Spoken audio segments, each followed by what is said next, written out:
حکومت کو گھر بھیج کر دم لیں گے، بہت بڑا اعلان۔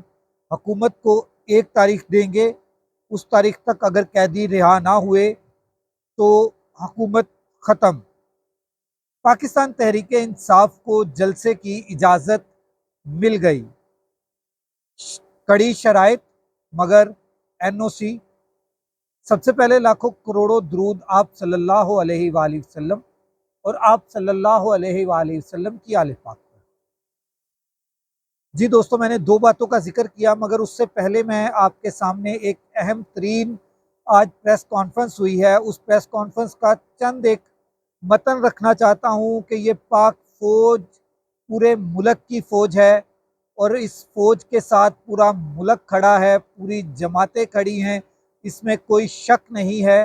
اور پاکستان تحریک انصاف بھی پاک فوج کے ساتھ کھڑی ہے۔ پاک فوج مضبوط ہے تو پاکستان محفوظ ہے۔ سب سے پہلے پاک فوج کے اور ملک کی بات عمران خان نے کی۔ ہمیشہ اپنے جلسے میں عمران خان نے کہا کہ یہ فوج بھی ہماری ہے اور یہ پاکستان بھی ہمارا ہے، اور پاکستانی عوام کو یہ کہہ کر نہیں بلایا کبھی عمران خان نے کہ میرے پنجابیوں، میرے سندھیوں، میرے پختونوں، میرے بلوچوں، میرے گلگتیوں، میرے کشمیریوں، یہ نہیں کہا۔ ایک ہی لفظ کہا، میرے پاکستانیوں۔ اس طرح عمران خان نے صوبائیت کو ختم کر کے ایک قوم ہونے کے لیے ہمیشہ ذکر کیا اپنے تمام جلسوں میں، اپنی تمام میٹنگز میں۔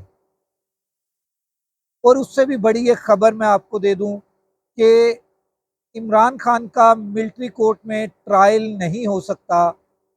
سلمان اکرم راجہ صاحب نے آج یہ بریکنگ نیوز دی کہ سپریم کورٹ کے 5 ججز نے یہ فیصلہ دیا ہوا ہے کہ کسی بھی سویلین کا ملٹری کورٹ کے اندر کسی قسم کا ٹرائل نہیں چلایا جا سکتا۔ اور مزے کی بات ہے کہ آج کی پریس کانفرنس کے اندر پہلی دفعہ 9 مئی 2023 کے بعد آج سپتمبر 5 تاریخ ہے، آج پہلی پریس کانفرنس ایسی تھی جس میں 9 مئی کا ذکر نہیں ہوا۔ مطلب کہ ہوا کا رخ تبدیل ہو رہا ہے، ہوا کا رخ تبدیل ہو رہا ہے، کچھ نہ کچھ پس پردہ چل رہا ہے جس کی یہ اثرات ہیں۔ اب آجائیں بات کرتے ہیں پاکستان تحریک انصاف کو 8 سپتمبر کو جلسے کی اجازت مل چکی ہے، اور اس میں روٹ میپ بھی دے دیا گیا ہے۔ 40 کڑی شرائط ہیں۔ آپ کو پتہ ہے یہ شرائط ہر جلسے کی این او سی کے ساتھ ہوتی ہیں، اور یہ شرائط کوئی اتنی اہمیت کی حامل نہیں ہوتی، مگر اہمیت کی حامل تب ہو جاتی ہیں جب کسی نے اس کے اگینسٹ کوئی پرچہ یا کوئی ایف آئی آر درج کروانی ہو۔ پھر ان شرائط کو لے کر جس نے اجازت اپلائی کی ہوتی ہے ان کے نام پر، اور جو سٹیج کے اوپر نظر آتے ہیں ان کے نام کے اوپر ایف آئی آر درج کر دی جاتی ہے۔ اسی لیے یہ 40 کے قریب شرائط رکھی گئی ہیں کہ اگر ضرورت محسوس ہوئی تو ہم ادھر ایک ایف آئی آر مزید کاٹ سکیں گے پاکستان تحریک انصاف کے مین لیڈرشپ کے اوپر اور اہم ترین کارکنان کے اوپر۔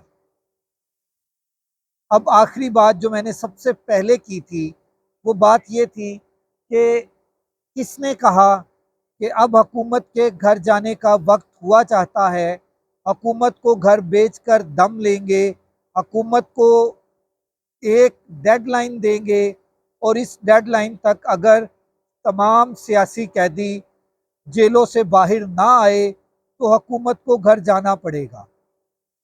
محمود خان اچکزئی نے آج یہ اعلان کر دیا کہ آج اگر حکومت نے تمام قیدیوں کو نہ چھوڑا، سیاسی قیدیوں کو، اور بشمول عمران خان تو ہم ایک ڈیڈ لائن دینے لگے ہیں، اس ڈیڈ لائن کے بعد ہم حکومت کو تختہ الٹ دیں گے، حکومت کا تختہ الٹ دیں گے، پھر کوئی نہ کہے کہ ہم نے ٹائم نہیں دیا تھا۔